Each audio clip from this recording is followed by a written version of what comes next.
Bueno, hermanos, vamos a continuar entonces ahí en Romanos capítulo 5 del 1 al 11 y vamos a ver los privilegios de la justificación. Si vamos a nuestros cuadros ahí en la última página, vemos claramente que estamos viendo los 3 tiempos de la salvación y sobre todo el primer tiempo, la justificación, capítulo 3 del 21 al 5:21. Vimos entonces la justificación explicada antes de la ley con Abraham y después de la ley con David, y vimos que ellos fueron justificados solamente por la fe. También lo vimos en el capítulo 4 del 1 al 25, es cuando básicamente Pablo nos muestra que los gentiles también pueden ser justificados de igual manera que los judíos, a pesar de que los judíos tenían ventaja de tener la revelación de Dios. No significaba entonces de que los gentiles no pudieran ser justificados de igual manera. Son justificados únicamente por la fe, igual que los judíos. Entonces ahora vamos a hablar acerca de la justificación disfrutada.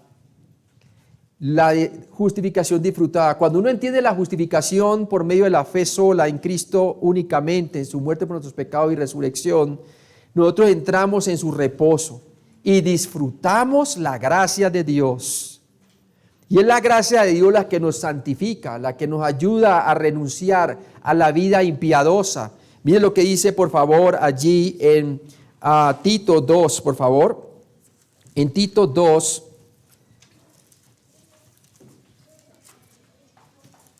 Tito capítulo 2,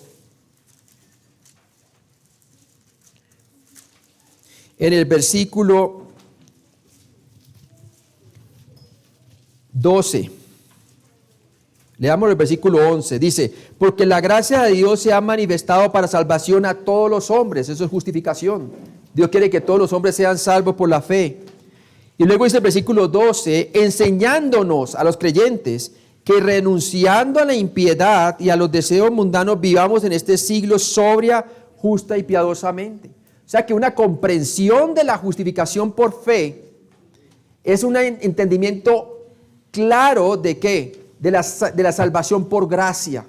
Y es la gracia de Dios la que nos santifica, la que nos ayuda a renunciar a la impiedad, la que nos da una verdadera santificación práctica, para que no seamos solamente oidores de la palabra, sino hacedores. Y eso es bien importante, que nosotros entendamos entonces cómo fue la justificación puede ser disfrutada en nuestras vidas.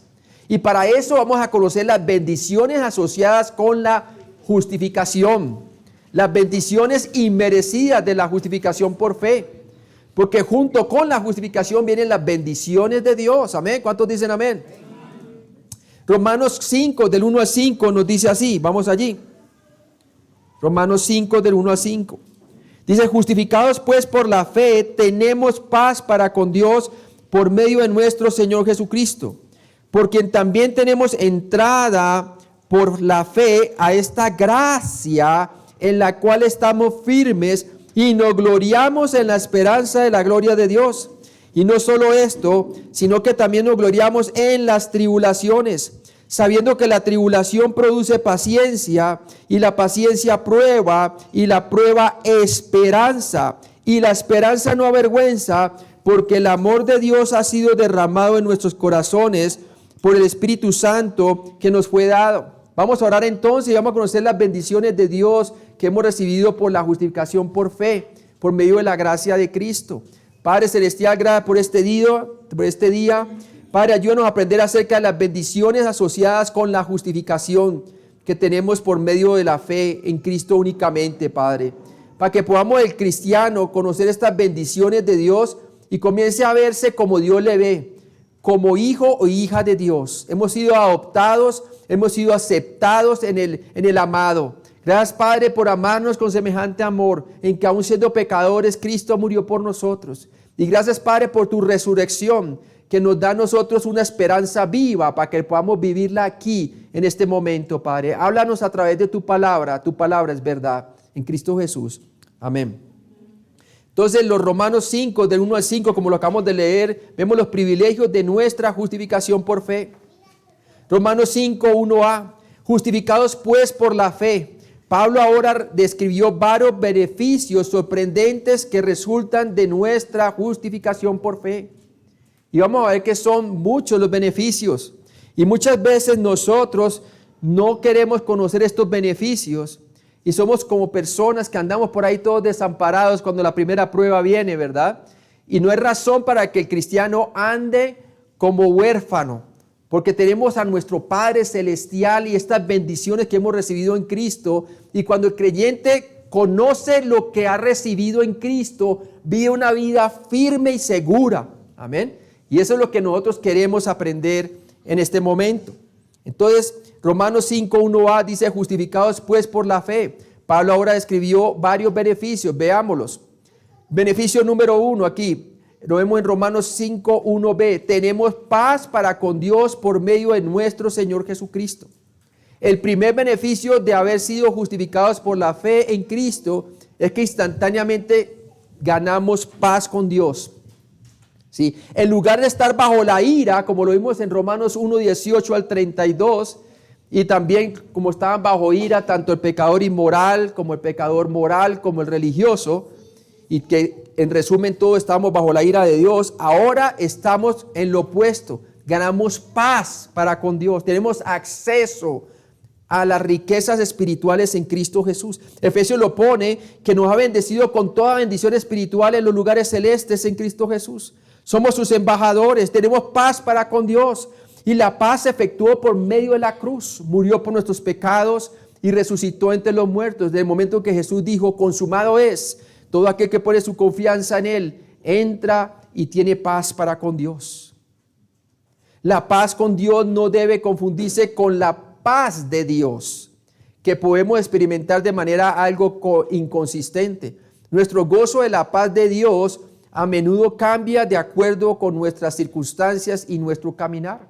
Aquí dice que tenemos paz para con Dios, una paz vertical. Ya Dios no nos tiene bajo ira, sino que ya hemos sido adoptados como sus hijos, porque fuimos justificados. La ira de Dios por nuestros pecados ya fue consumada en la obra de Cristo en la cruz. Por lo tanto, ya no estamos bajo condenación, sino que estamos salvos en Cristo. No hay condenación para los que están en Cristo Jesús, Romanos 8:1. Es claro que tenemos paz para con Dios. Mire lo que dice Filipenses 4:7 y vamos a ver la distinción. Esta es la que está en Romanos 5:1, es paz para con Dios vertical. Pero en el caminar del creyente, esta paz que tenemos con Dios, que es permanente, no siempre no debe confundirse con el caminar del creyente, que no siempre anda, como dice aquí, no con la paz de Dios que podemos experimentar de manera algo inconsistente. ¿Sí? Nuestro gozo de la paz de Dios a menudo cambia de acuerdo con nuestras circunstancias. Aquí tenemos paz para con Dios, pero no siempre andamos con la paz de Dios en nuestras circunstancias. ¿Sí ve? Hay veces estamos angustiados, ¿verdad? Entonces no debemos confundir uno con la otra. Esta es legal, hemos sido justificados y es una declaración legal que se hace una vez por todas. La paz de Dios la experimentamos cuando en medio de las circunstancias nosotros confiamos en las promesas de Dios y entonces experimentamos de manera constante la paz de Dios. Entonces no hemos de confundir la paz con Dios en la justificación, siendo salvo por la fe únicamente en la obra consumada de Cristo, con la paz de Dios en las pruebas presentes. Que esta sí depende de que nosotros caminemos constantemente por la fe en las promesas de Dios en medio de las circunstancias. Filipenses 4:7, miren lo que dice la palabra. Filipenses 4:7.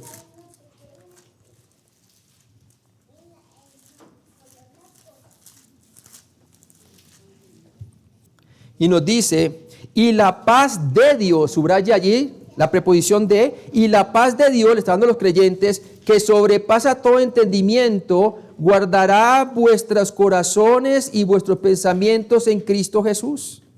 ¿Sí? Entonces, y está hablando en el sentido de experimentar la paz de Dios en medio de los afanes de la vida. Mire el versículo 6, por nada estéis afanosos, sino sean conocidas vuestras peticiones delante de Dios en toda oración y ruego con acción de gracias, y la paz de Dios, que sobrepasa todo entendimiento, guardará vuestros corazones y vuestros pensamientos en Cristo Jesús. Entonces no hemos de confundir una con la otra, ¿no? Aquí en Romanos 5 está hablando de la paz con Dios cuando llegamos a ser salvos. La otra está hablando ya del creyente para afrontar las pruebas. La paz con Dios es una condición fija. Significa que ya no somos enemigos de Dios. La guerra contra Dios y nosotros está eternamente terminada. Ahora somos amigos de Dios. Antes éramos enemigos de Dios, pero ahora por medio de Cristo somos amigos de Dios. Romanos 5:10 que nos dice, porque si siendo enemigos fuimos reconciliados con Dios por la muerte de su Hijo, mucho más estando, esa es la condición actual, inmodificable, estando reconciliados seremos salvos por su vida. Interesante, ¿no? Efesios 2 del 1 al 3. Miren lo que dice la palabra de Dios. Efesios 2 del 1 al 3. Y Él os dio vida a vosotros cuando estabais muertos en vuestros delitos y pecados, separados de Dios, en los cuales anduvisteis en otro tiempo, siguiendo la corriente de este mundo, conforme al príncipe de la potestad del aire, el espíritu que ahora opera en los hijos de desobediencia, entre los cuales también todos nosotros vivimos en otro tiempo en los deseos de la carne, haciendo la voluntad de la carne y de los pensamientos, y éramos por naturaleza que hijos de ira, lo mismo que los demás. Ya no somos hijos de ira, somos hijos de Dios. Gloria a Dios por la fe en la muerte de Cristo por nuestros pecados y resurrección.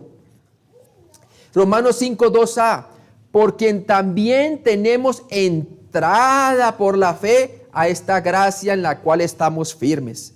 Existe también un segundo beneficio de nuestra justificación y es la gracia continua de Dios para la vida diaria. Sí, Dios nos da gracia sobre gracia, gracia sobre gracia, gracia para la justificación, pero también gracia para nuestra santificación diaria. Es bien importante eso que nosotros sepamos. Ese es el segundo beneficio que recibimos de nuestra justificación en Cristo. En la salvación a través de la fe en Cristo recibimos una posición permanente ante Dios en gracia, una posición vertical. Dios nunca nos separa de nuestra posición en gracia, incluso en los días más oscuros de nuestros mayores fracasos. ¿Sí? Siempre vamos a ser hijos. Aun cuando estamos desobedeciendo, Él como buen Padre amador de nosotros, nos corrige y nos disciplina, porque Él al que ama, disciplina, ¿cierto? Pero nunca nos va a sacar de su familia. Hemos recibido redención eterna en la obra de Cristo cuando murió por nuestros pecados y resurrección. Hemos sido aceptados por el amado. El evangelio no es tanto yo aceptando a Cristo, sino yo siendo acepto en el amado en Cristo, ¿verdad? Él me aceptó con pecado y todo. Eso es lo que me causó a mí arrepentimiento. Un cambio de pensamiento para poner mi fe únicamente en su obra consumada, para que pueda tener el perdón de Dios. Muy bien. Como resultado de nuestra justificación nos encontramos debajo de la cascada de la bondad inmerecida de Dios, cayendo en abundancia sobre nosotros con su poder infinito para vivir victoriosamente. Dios quiere que vivamos victoriosamente. Y la única manera de poder vivir victoriosamente en plenitud, la vida abundante que Jesús promete, que Él dice que Él vino a darnos vida y vida en abundancia, es cuando reconocemos la gracia de Dios en nuestras vidas por medio de la fe continua en la palabra de Dios y sus promesas. Siempre las promesas de Dios son amén, quiere decir así es, ¿no? Así sea. Efesios 1:19, ¿qué nos dice la palabra de Dios? Leamos Efesios 1:19.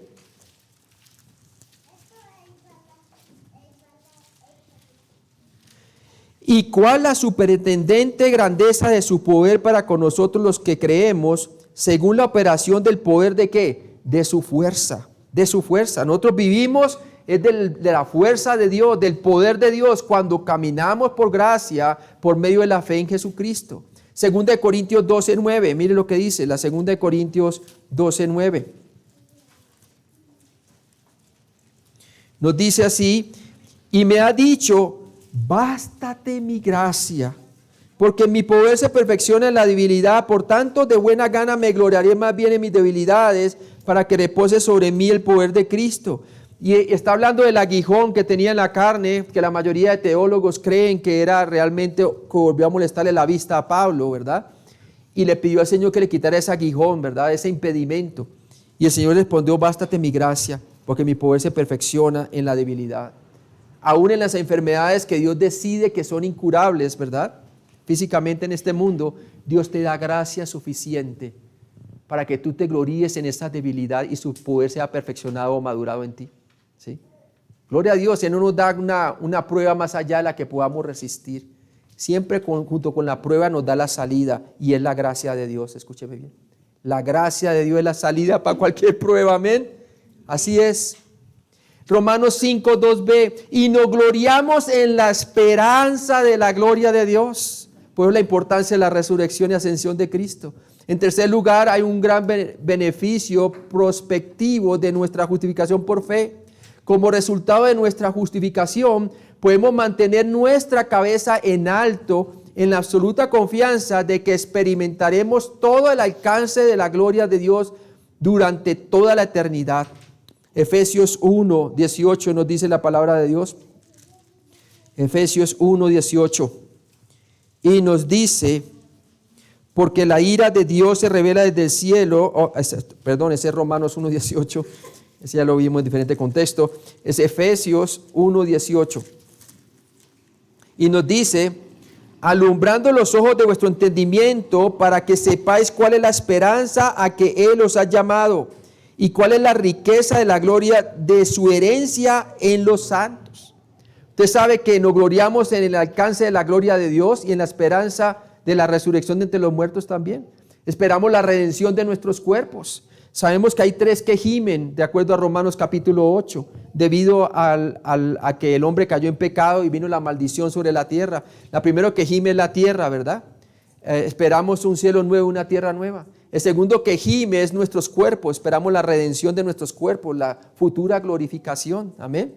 Y el tercero que gime es el Espíritu Santo con deseos indecibles, que nos ayuda en los momentos difíciles a que nuestras oraciones sean perfeccionadas delante de nuestro Dios Todopoderoso, ¿verdad? Por medio de Jesucristo y su sacerdocio inmutable, sumo sacerdocio en el cielo. Intercede por nosotros, porque a veces no sabemos cómo pedir, pero el Espíritu acomoda las cosas espirituales de nosotros, perfecciona nuestras oraciones, ¿verdad? Y conoce las intenciones del Espíritu. Cristo conoce las intenciones de su Espíritu en nosotros, mejor que nosotros mismos. Y ora conforme a la voluntad de Dios por nosotros.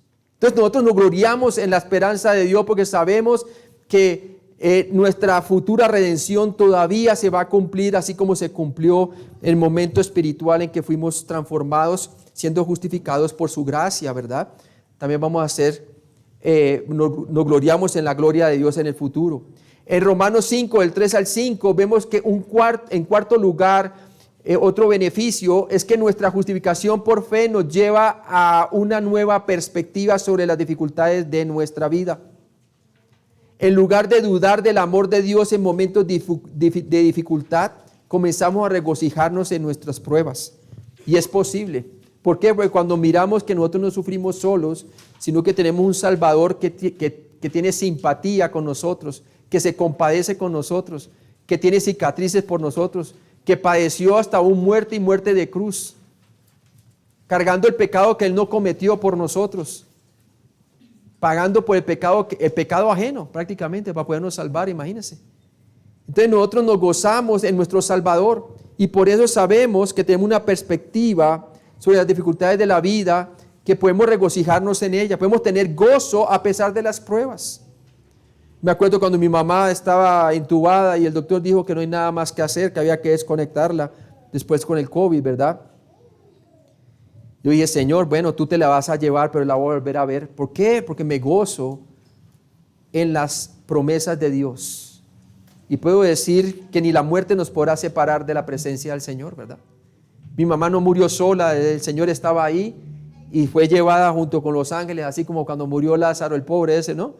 Y los ángeles los llevaron al seno de Abraham. Ahorita nos lleva directamente al cielo, amén. Y yo sé que la voy a volver a ver. Entonces yo me gozo en la esperanza de la resurrección de entre los muertos, amén.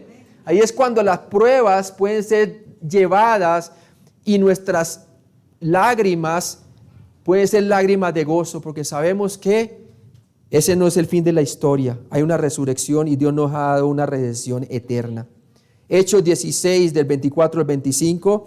Veamos lo que dice la palabra de Dios. Hechos 16, 24 al 25. Dice, el cual recibió este mandato, los metió en el calabozo de más adentro y les aseguró los pies en el cepo. Este es cuando cayeron en prisión, ¿verdad? Fueron encarcelados en Filipo los apóstoles. Pero a medianoche orando, Pablo y ¿quién? Y Silas, su acompañante, cantaban himnos a Dios y los presos lo oían. Tremendo eso, ¿no? Es porque estaban caminando con el Señor, conforme al Espíritu, por la fe en las promesas de Dios.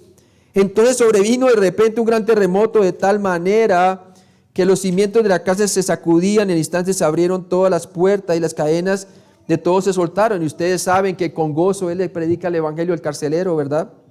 Y se salva él y su casa. Hermanos, ese gozo fue lo que le provocó a este hombre ver la presencia de Dios en estos dos individuos que, a pesar de estar ahí con esos cepos, pelándole y heridos con esas cosas, ¿verdad? Gozo, un gozo que los dioses del panteón romano no le podían dar a este hombre. Y les dijo, hermanos, ¿qué haré para ser salvo? Y le dice, cree en el Señor Jesucristo y serás salvo tú y tu casa, ¿verdad? Tremendo. Dice la palabra de Dios que todos los suyos estaban ahí escuchando y creyeron y se bautizaron, ¿verdad? Claramente, hermano, el gozo del Señor es nuestra fortaleza, dice también el salmista. Romanos 5:3a, y no solo esto, sino que también nos gloriamos en las tribulaciones. Así como Jesús, que fue con gozo a la cruz, nos dice la palabra de Dios. Antes de que un creyente entienda las verdades de la justificación por fe, las pruebas son interpretadas fácilmente como una señal de rechazo de Dios. Y no es así, hermanos. No es así. No es así siempre. Pero cuando estamos convencidos de nuestra posición justa ante Dios, aceptamos de buena gana nuestras pruebas como dávidas de gracia de parte de Dios. Romanos 8:28 nos lo dice. Nos dice así: y sabemos que a los que aman a Dios, todas, no dicen algunas, todas las cosas les ayudan a bien, aún la disciplina, déjeme decirle. Esto es a los que conforme a su propósito son llamados. Y si vamos al 31 y versículo 33, nos dice allí: ¿qué pues diremos a esto? Si Dios es por nosotros, ¿quién contra nosotros?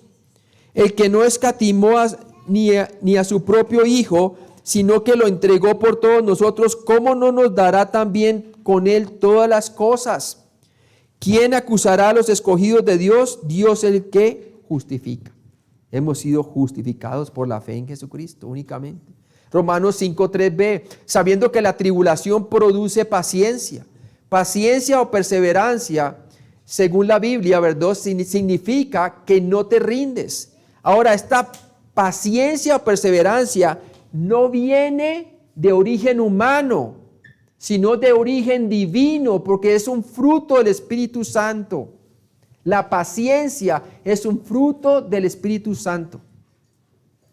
Es algo sobrenatural que el creyente comienza a vivir a pesar de las tribulaciones, porque tiene puesta su vista en Cristo, el autor y perfeccionador de su fe.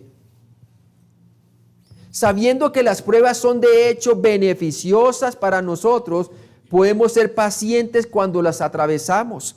Y eso es lo que le decía Santiago, medio hermano de Jesús, pastor de la iglesia en Jerusalén, a los expatriados que estaban en la dispersión, que estábamos hablando de Santiago 1, del 2 al 4, y vamos allí, miren lo que dice. Santiago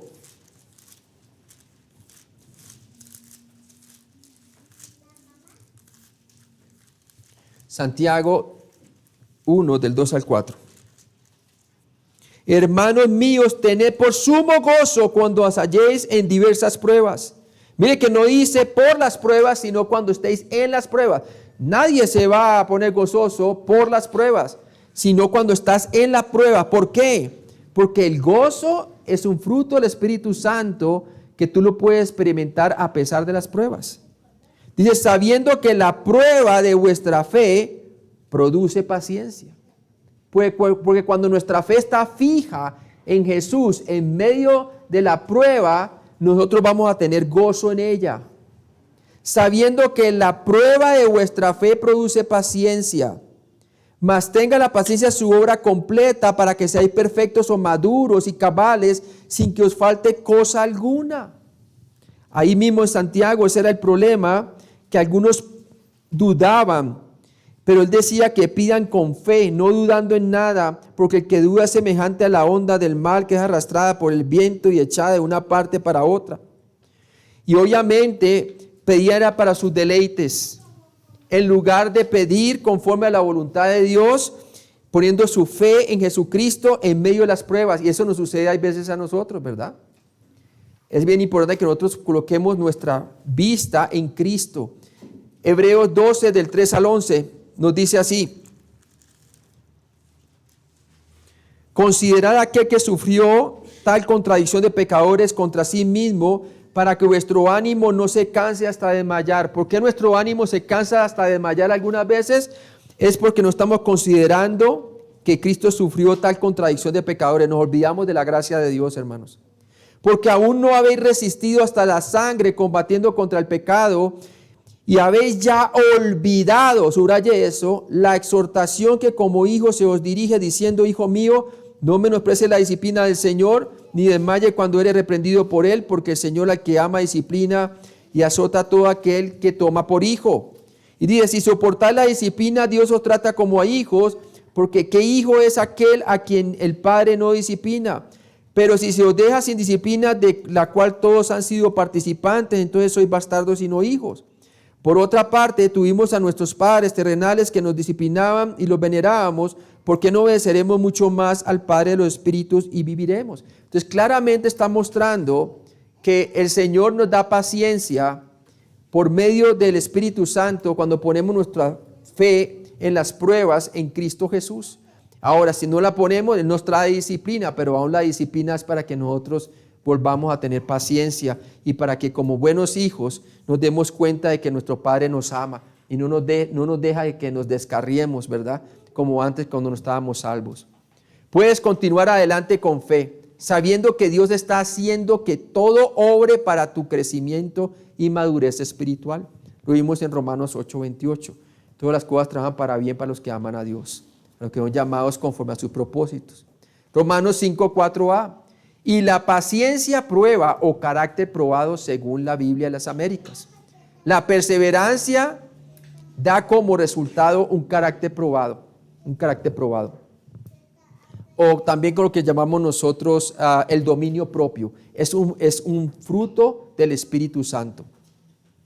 Prueba o carácter probado significa que has superado la prueba y se puede confiar en que te mantengas estable y sin cambios. Esta es la madurez espiritual que esperaba también el escritor de Santiago en su audiencia, los creyentes, ¿verdad? Los hermanos en Cristo. Esperaban de que ellos manifestaran una fe madura en las pruebas. Y es aquel que pone su fe en Jesucristo en medio de ellas y confía en sus promesas, en las promesas de Dios. Prueba o carácter probado significa que eres una persona de integridad en la que se puede confiar, que no vacilará según las circunstancias. Quiere decir, es una persona madura que no solamente habla con la palabra, sino con su vida. Escúcheme bien. Habla con su vida. Esa es una persona madura. Todos nosotros pasamos por momentos de inmadurez, ¿verdad? En donde hablamos la palabra, pero no hablamos con nuestra vida. Pero no significa que no seamos creyentes, ¿verdad? Entonces, bien importante eso. Filipenses 1:20, ¿qué nos dice la palabra? Filipenses 1:20.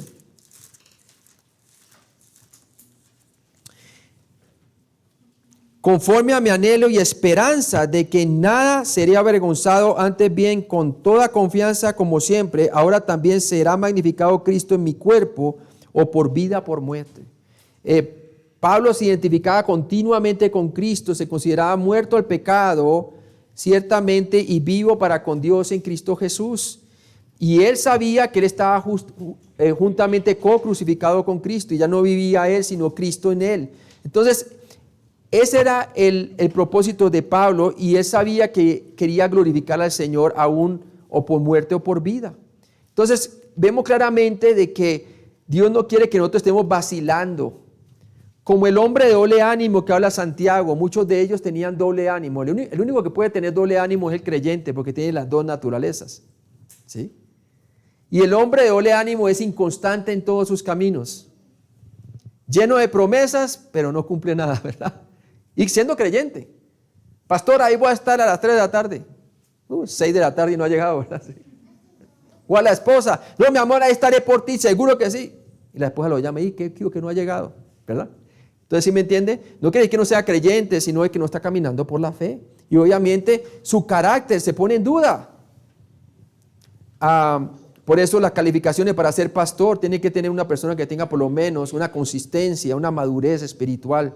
Y por eso se le evalúa primero su casa, ¿no?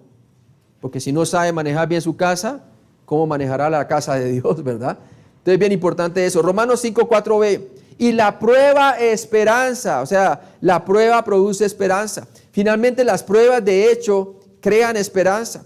Cuando confías en Dios a través de tus pruebas, descubre que Dios nunca falla. Él siempre permanece fiel a su palabra y sus promesas. Tu testimonio de hoy, tu prueba de hoy es tu testimonio y tu legado del mañana. Tu prueba de hoy es tu testimonio y tu legado del mañana. Es cuando tú le puedes decir a tus hijos y hablar no solamente con la palabra, sino con tu vida, y decirle, ¿te acuerdas aquel tiempo que estábamos en una prueba terrible y todo, y cómo Dios nos sustentó? ¿Te acuerdas cómo Dios nos proveyó? ¿Te acuerdas cómo Dios cumplió su palabra con nosotros? ¿Por qué? Porque le creímos a sus promesas en medio de la prueba. Ahí es cuando nuestros hijos realmente dicen, yo quiero conocer el Dios de mi padre, el Dios de mi madre. ¿Sí? Es bien interesante eso, importante, ¿no? Él siempre permanece fiel a su palabra y sus promesas. Romanos 15:13. Romanos 15, versículo 13. Y el Dios de esperanza os llene de todo gozo y paz en el creer, para que abundéis en esperanza por el poder del Espíritu Santo. Romanos 5:5. Y la esperanza no avergüenza, porque el amor de Dios ha sido derramado en nuestros corazones por el Espíritu Santo que nos fue dado. Su presencia está con nosotros, Dios con nosotros, Cristo con nosotros, la esperanza de gloria.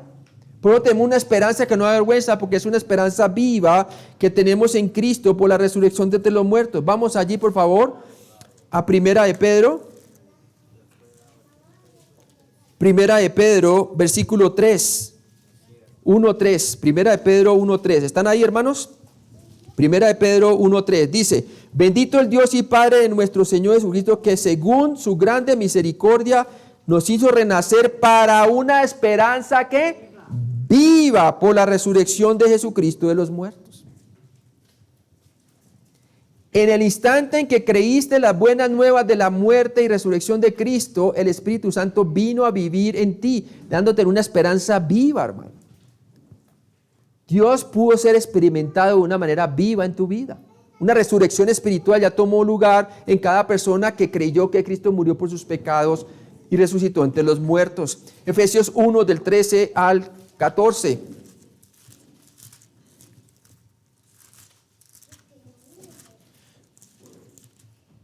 Efesios 1, del 13 al 14, y nos muestra el orden de la salvación. Dice, en él también vosotros, habiendo oído la palabra de verdad, el evangelio de vuestra salvación, y habiendo ¿qué? Creído en él, es el objeto de nuestra salvación, Cristo y su obra consumada, fuiste sellados con el Espíritu Santo de la promesa. Y por eso la esperanza no avergüenza, porque el amor de Cristo fue derramado en nuestros corazones. Efesios 4:30 nos dice la palabra de Dios así, y no contristeza al Espíritu Santo de Dios, con el cual fuiste sellados para el día de la redención. Porque sí, hay veces lo contristamos cuando pecamos, hermanos. A través del Espíritu Santo que vive en ti, Dios Padre derrama su amor en tu corazón. Efesios 3, del 17 al 19, nos dice la palabra de Dios así. para que habite Cristo por la fe en vuestros corazones, a fin de que arraigados y cimentados en amor, seáis plenamente capaces de comprender con todos los santos cuál es la anchura, la longitud, la profundidad y la altura, y de conocer el amor de Cristo que excede a todo conocimiento, para que seáis llenos de toda plenitud de Dios. Una vida plena es una vida que conoce el amor de Cristo en las pruebas. Amén. Aquella que pone su fe no en las circunstancias, sino en las promesas de Dios en Cristo Jesús durante las pruebas. Ahora que eres creyente, Dios te acepta y te ama tanto como ama a Jesús. Sí, yo pienso que cuando Cristo estaba en Getsemaní, dice: Padre, si es posible, pasa de mí esta copa, no se haga mi voluntad sino la tuya. Yo creo que Jesús estaba peleando entre dos amores. Por un lado, de acuerdo al contexto, amaba a los suyos hasta la muerte, ¿verdad?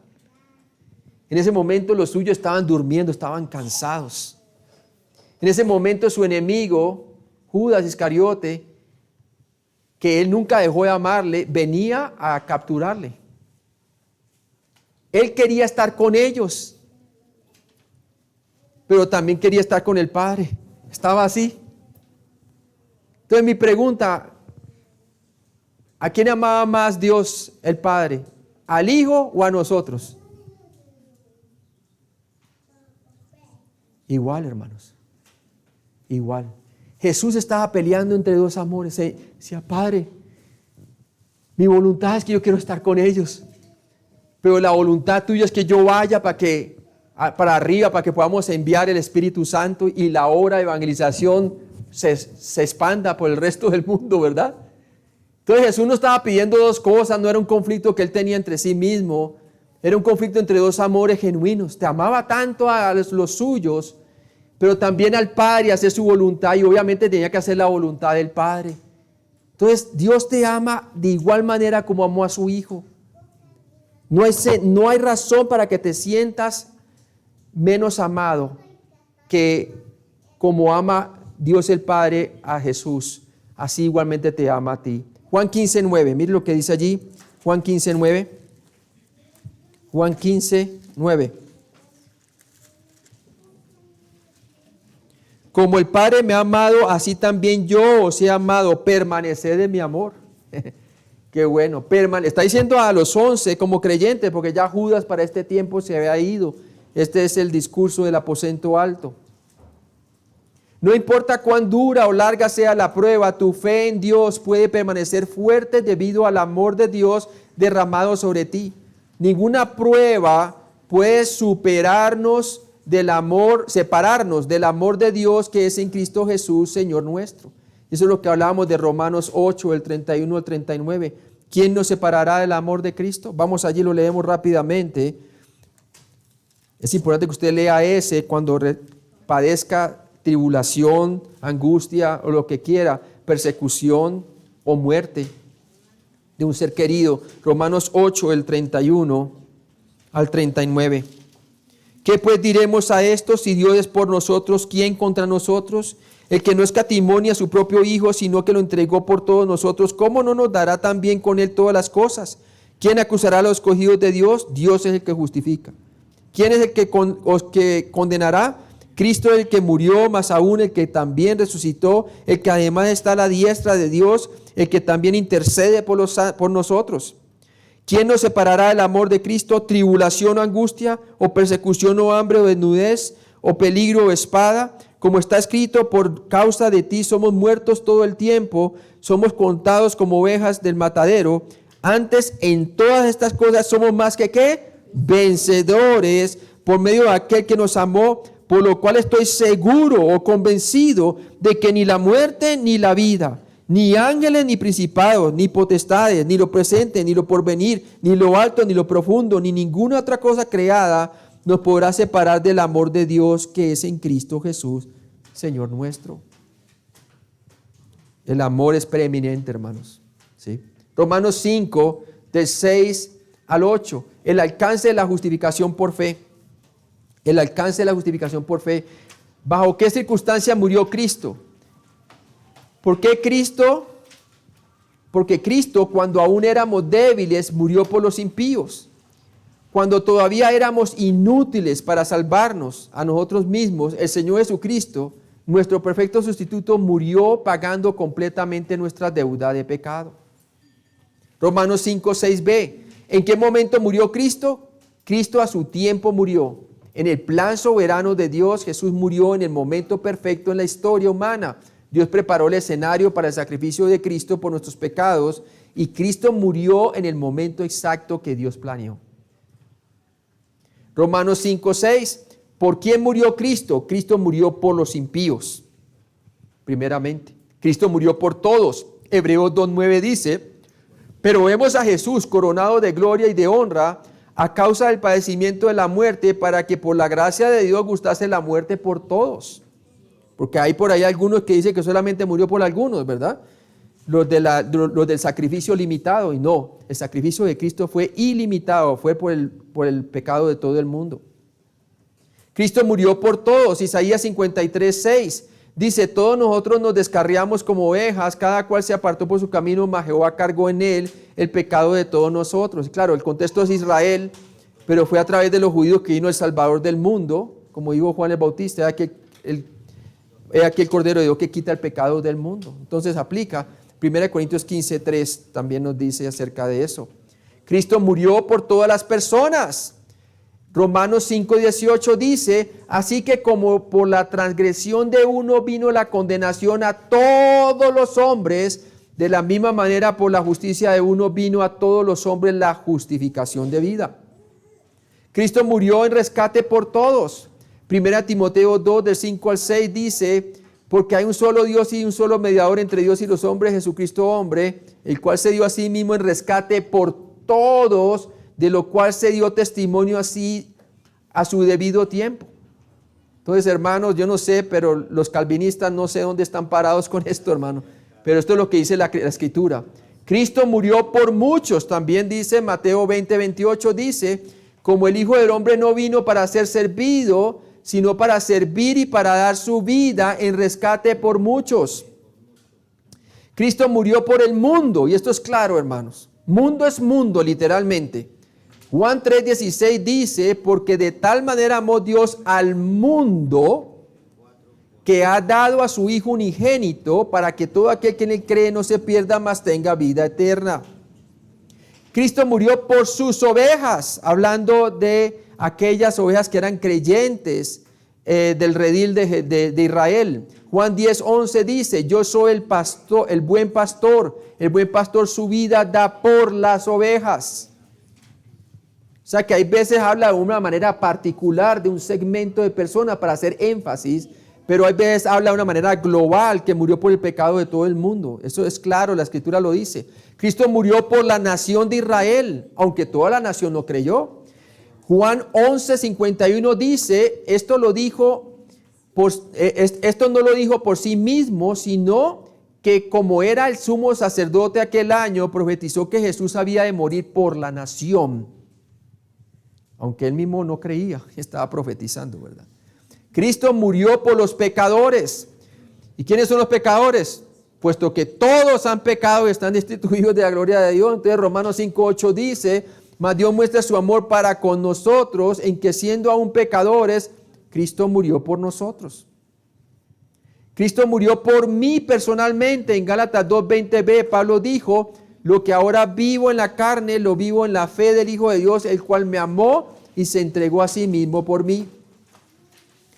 Cristo murió por los pecados del mundo entero. Este sí es clarito. Primera de Juan 2:2 dice, y Él es la propiciación por nuestros pecados, los que ya somos creyentes, la audiencia de Primera de Juan, y no solamente por los nuestros, los creyentes, sino también por los de todo el mundo. Eso es imposible decir que el sacrificio de Cristo fue limitado únicamente por los escogidos, fue ofrecido por todo el mundo. Cristo murió por la iglesia, haciendo el énfasis de la iglesia. Efesios 5:25 dice, maridos, amad a vuestras mujeres así como Cristo amó a la iglesia y se entregó a sí mismo por ella. Cristo murió incluso por falsos maestros que lo niegan y nunca creerán. lo que se le llama así los reprobados, ¿verdad? Segunda de Pedro 2:1 dice, pero hubo también falsos profetas entre el pueblo, como habrá entre vosotros falsos maestros que introducirán encubiertamente herejías destructoras y aún negarán al Señor que los rescató. O sea que estos no perecen por la falta de sacrificio de Cristo, sino al contrario, porque Cristo murió por ellos y por el pecado de no creer en Él es que están pereciendo y perecerán. O sea que Cristo también murió por ellos. Romanos 5:7. Ciertamente apenas morirá alguno por un justo, con todo pudiera ser que alguno osara morir por el bueno. Aunque es raro, puede haber alguien allí afuera con el coraje y el amor para morir por una buena persona. Pero Dios mostró mayor amor que morir por una buena persona. Él murió por nosotros aún siendo enemigos, hermano. Romanos 5:8, mas Dios muestra su amor para con nosotros, en que siendo aún pecadores, Cristo murió por nosotros. Dios demostró la superioridad de su amor al hacer que Cristo muriera por nosotros, no cuando éramos buenos o dignos, sino cuando éramos sus enemigos, rebeldes y detestables. Y lo vimos claramente, ¿no? Romanos 5, del 9 al 10. Nos habla del resultado de nuestra salvación por la fe. Se ve en 3 tiempos de nuestra salvación: pasado, presente y futuro. Y vamos a verlo versículo a versículo. Romanos 5, 9a nos habla de aquí claramente de la justificación. Dice, pues mucho más estando ya justificados por su sangre, el tiempo pasado de nuestra salvación es la justificación. En el momento en que creímos, fuimos salvos de la pena del pecado por medio de la muerte sacrificial de Cristo en nuestro lugar, ¿verdad? En nuestro nombre. Entonces Cristo nos salvó de la pena del pecado del infierno y nos ha dado vida eterna por medio de la fe en Él y su obra consumada. Ahora, Romanos 5, 9b dice, por Él seremos salvos de la ira. El tiempo futuro de nuestra salvación es la glorificación. En el rapto seremos salvos de la presencia del pecado. Porque el rapto tiene que ser pretribulacional, porque el día del Señor empieza con los 7 años de la tribulación mundial, de la ira de Dios sobre la tierra. Y sabemos que toda la ira de Dios por nuestros pecados de los creyentes, los que hemos creído, ya fue satisfecha en la obra consumada de Cristo en la cruz. Amén. Entonces no estamos bajo ira, somos hijos de Dios. Los que están bajo ira son los hijos de desobediencia, según la Biblia. Y los hijos de desobediencia son los inconversos. Nosotros somos hijos de obediencia por la obediencia de Cristo. Romanos 5:10. Entre la justificación y la glorificación está la santificación, el tiempo presente de la salvación. Porque si siendo enemigos fuimos reconciliados con Dios por la muerte de su Hijo, mucho más estando, es el tiempo presente, santificación, estando reconciliados, seremos salvos por su vida. ¿Sí? O sea que usted nunca puede llegar a ser irreconciliado, porque dice, estando reconciliados, seremos salvos por su vida. La salvación no se puede perder. En la santificación estamos siendo salvos en el tiempo presente del poder del pecado en nuestras vidas a través de la vida de Cristo. 1 Corintios 1:18. 1 Corintios 1:18.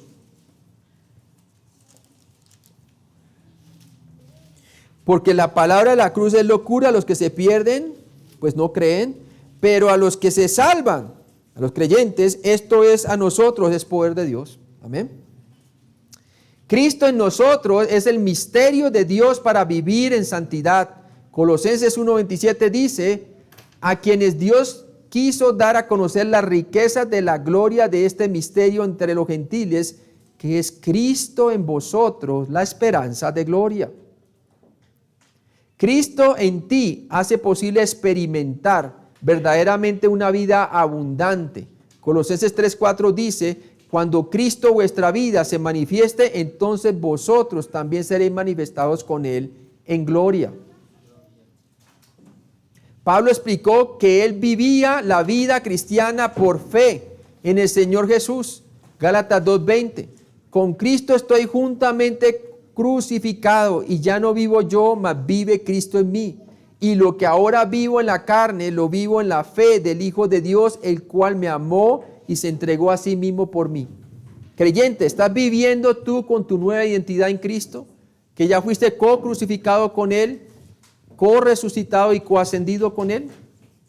Tenemos que vernos de la nueva manera como Dios nos ve a nosotros. Y es que estamos nosotros en Él. Y lo que vivimos ahora lo hemos de vivir por la fe en el Hijo de Dios, el cual nos amó y se entregó a sí mismo por nosotros, ¿verdad? Y eso es lo que aprendimos nosotros. Ahora, para terminar, encontramos nuevamente la primera fase de la salvación rápidamente, el primer tiempo de la salvación, una realidad pasada. Somos justificados al creer. Ellos dijeron, cree en el Señor Jesucristo y serás salvo tú y tu casa. Creer que Él es el Señor y que murió por nuestros pecados y resucitó entre los muertos, lo que nos salva de la penalidad del pecado. Somos salvos de la penalidad del pecado. Tito 3:5 nos salvó no por obras de justicia que nosotros hubiéramos hecho, sino por su misericordia, por el lavamiento de la regeneración y por la renovación del Espíritu Santo.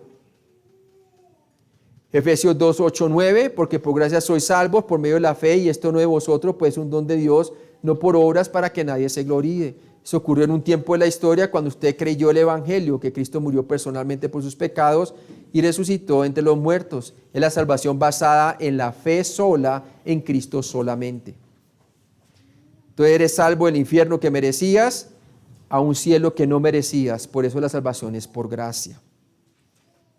La segunda fase de la salvación es una realidad presente y tiene que ver con la vida del creyente día tras día, en su caminar diario. El tiempo presente de la salvación. Dios comienza a purificar nuestras vidas y hacernos cada día tratando de reflejar en nosotros el carácter de Cristo para dar un buen testimonio a los hombres, ¿verdad? En este proceso nos salva del poder diario del pecado. 1 Corintios 1:18, como vimos, porque la palabra de la cruz es locura a los que se pierden, pero los que se salvan, esto es a nosotros, es poder de Dios.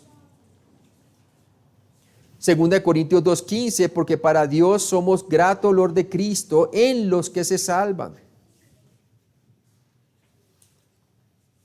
Esta es la salvación práctica, basada en el caminar por fe mediante el poder del Espíritu Santo. Como vimos en el libro de Santiago, eso es lo que esperaba el autor de Santiago, que los hermanos caminaran de una manera práctica, que manifestaran su justicia práctica en su diario caminar con Cristo por fe, en lugar de manifestar una fe muerta o devota de obras, que no fueran solamente oidores sino hacedores, y para eso requería que ejercieran fe en medio de las pruebas.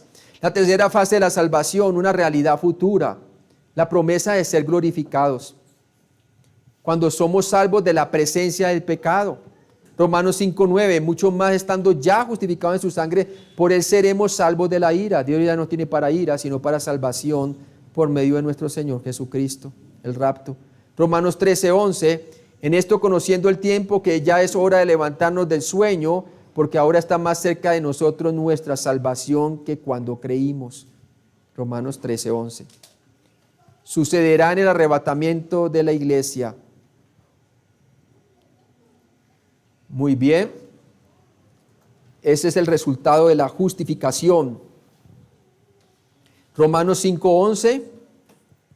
El resultado de nuestra justificación por fe la encontramos aquí en el versículo 11. Y no solo esto, sino que también nos gloriamos en Dios por el Señor nuestro Jesucristo. Por el Señor nuestro Jesucristo. Cuando entendemos el alcance amplio de nuestra justificación, lo celebramos de todo corazón. Nos regocijamos en la gracia de Dios. ¿Por qué? Porque nos gloriamos en Dios por el Señor nuestro Jesucristo. Romanos 5:11b, por el Señor nuestro Jesucristo, por quien hemos recibido ahora la reconciliación. Nos regocijamos porque Jesucristo ganó la aceptación de Dios por nosotros. Sí, como nosotros jamás podríamos ganar aceptación por nuestras propias obras, porque son como trapos de inmundicia delante de Dios, las obras de Cristo sí eran aceptables delante del Padre. Él dijo, he aquí mi Hijo amado en el cual tengo complacencia. Entonces, eso es, hermanos, lo que vimos ahora, la justificación por fe y el beneficio que ganamos siendo justificados por la fe. Tenemos paz para con Dios. Vamos a orar. Padre Celestial, quizás hay alguna persona aquí que todavía no tiene paz en su vida, que se dé cuenta que la única manera de encontrar la paz es encontrándola en la cruz. Allí en la cruz fue el único lugar en la tierra, hace 2000 años, en donde la justicia de Dios fue satisfecha por el pecado del hombre. Allí nuestros pecados recibieron su paga. Pero no solamente la justicia se ve en la cruz, sino también se ve la injusticia, la impiedad de nuestro Salvador siendo crucificado en sustitución nuestra. Pero también vemos el amor de Dios magnificado en su máxima expresión, queriendo salvar al pecador, muriendo por él como pecador y también muriendo por sus pecados. Y Padre, y tú también manifiestas allí en la cruz tu misericordia y tu gracia, porque todo lo que merecíamos era que tú te hubieras quedado allá arriba en el cielo y que todos nosotros hubiéramos sido juzgados para ser lanzados al lago de fuego. Padre, yo te pido, si hay una persona que todavía no tiene paz para con Dios, que se dé cuenta que la única manera de tener paz es por medio de Jesucristo, que ya murió por sus pecados y resucitó entre los muertos. Que todo lo que tiene que hacer es poner su confianza personal en que lo que Cristo hizo por él o por ella fue suficiente, que murió por sus pecados y resucitó entre los muertos, para tener el regalo de la vida eterna y para tener el perdón de sus pecados y tener paz para con Dios. Gracias por esto, Señor, y también a otros creyentes, gracias por ayudarnos a entender los beneficios de esta justificación. En Cristo Jesús te lo pedimos. Amén.